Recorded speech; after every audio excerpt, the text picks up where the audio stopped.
only car a lap down. So Andy Houston, who's failed to qualify the last couple of races here.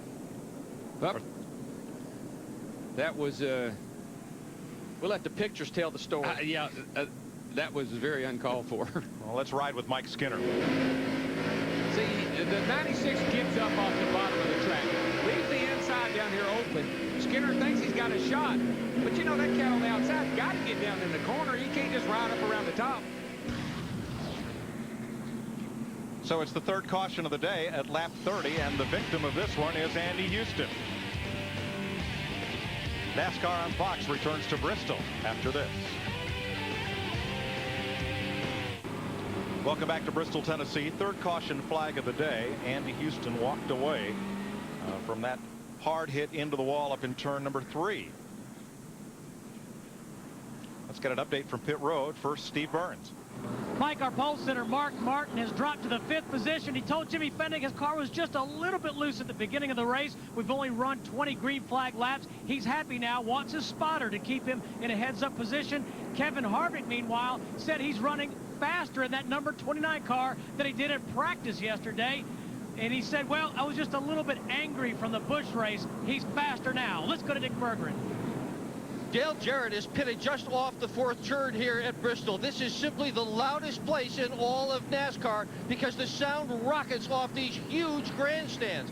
As a result, it's very hard for the crews to talk to their driver. Todd Parrott has come up with a unique new mouth system. He straps it right to his face, and as a result, he is able to communicate effectively with his driver. It is so clear. We've been listening to him. It's just as if he's sitting on his back lawn having a conversation. Ordinarily, these guys barely can hear their crew chief at all. There it is, right in his mouth. To Jeannie Zalatzko. Well, Dick, speaking of hearing problems, Frank Stoddard, the crew chief of the 99, having a hard time hearing Jeff Burton. Bad timing because Jeff took a little bit of a spin, so he came in for a pit stop.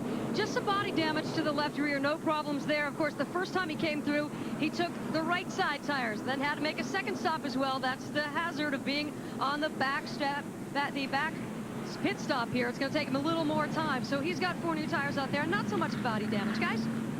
Bill Elliott making an early stop here, and he gives up 11th place to do so.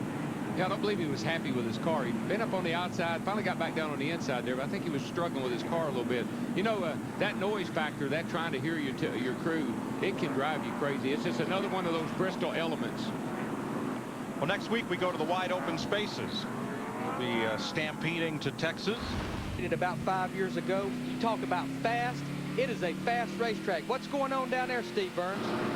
Kevin Harvick may be fast, but they're worried about their battery power. It's only showing 12 volts. Larry, they have turned off all the fans. They're watching that situation very closely. Let's go to Chris Myers. All right, thanks very much, Jeff Hammond. You were saying, hey, shaking your head, not good for Kevin Harvick, who had quite a run yesterday on the Busch race. Yeah, Chris. Right now, if you're already down on battery power, you're in trouble. I'm telling you right now, the battery will not carry it the full distance here at this race. They'll have to come in and change it if they have that alternator problem. 30-plus laps already, 3 cautions. The record for Winston Cup race is 20 cautions. It's happened twice here at this Speedway. What is it telling you early, that the drivers are not being very patient? Yeah, they're all in a hurry. As we talked about earlier, we got a lot of good cars in the back of the racetrack. The back of the pack trying to get to the front. So you got to watch it right now. Guys are pushing and shoving real early. And we are going green. Now, it's a 12-volt system at Larry. It normally operates at, what, about 15 volts? Yeah, you like to see at least 14 volts up there. And what they... Bit of a 5-car breakaway here, and Rusty Wallace really harassing Todd Bodine. Well, if we can get a few green flag laps in here, say 10, 15, maybe even 20, you'll see a change in the running order, because some of those guys were set up. You know, they're not pressing the issue. They're waiting for things to string out just a little bit. Daryl, this is a brand new car they brought here for Rusty. I talked to Robin Pemberton, his crew chief, this morning. They won both races here last year. He said, Larry, it's the exact 4 springs, exact 4 shocks, exact sway bar, exact setup that we won here with both races last year. Well, watching the car go around the track on that yellow line, I'm sure it is. Because that's right where he has yellow line fever. Trying to root Todd Bodine in the 66 car up for that 3rd position. Mark Martin in the 6th car following right behind. Mark wants to stay with Rusty if he can, because if Rusty opens that door, he wants to go through it with him. And Rusty's, I mean, he's won this race a lot of times, and he knows how to win. but he's also can get very impatient with someone that holds him up.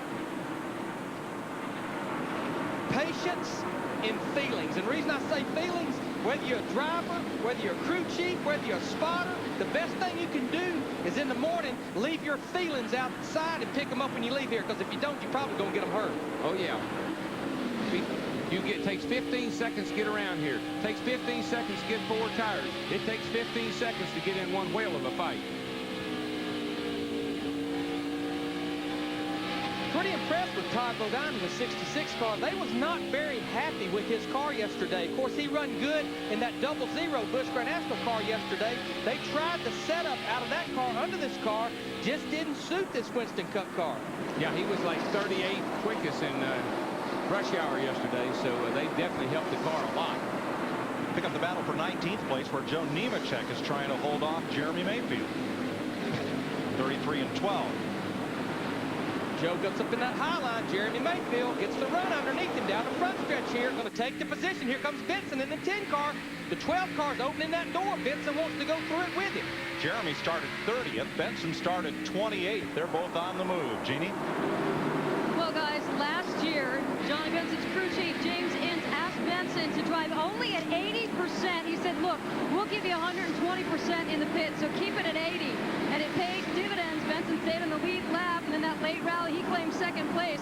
But, of course, a little later on, and maybe, Darrell, you can agree with this, Johnny admitted, you know what, I didn't give 80. I gave about 90, but I still got the job done. I just said, most of the guys I know that didn't give it 80%, they was looking for a ride the next week. You got to give 110 all the time. I don't care what the crew chief says. That's how you win races. There goes Rusty around the 66 car. 66 was holding Rusty up. Rusty's ready to get up there and challenge for the lead. He's tired of riding back there. Let me tell you, a lot of these cars got a lot of tape on the grill again this weekend. I wouldn't be surprised to see some of them run a little hot in this tight traffic. The 28 car here, Ricky Rudd, Jeff Gordon, the 24. They got Casey Atwood in that 19, hung on the outside. Took about 6 cars to kick Casey Atwood all the way back to 18th. Just 2 laps ago, he was running in 12th. And he's losing more positions. Now Mayfield with Nemechek and Benson in tow, getting underneath the rookie Atwood. Actually, Atwood's running pretty darn good to be up on the high side, and he got himself back down on the bottom there. So you got to play around with that high line, and you're back in the pack. You just cannot stay there. You got to work up on that high side and see if you can get something going. And when you're Atwood spotter, you're telling him, one more coming, one more coming. The greatest sound in the world is clear low, clear low. And the driver is screaming, find me a hole, find me a hole. And he said, there ain't one.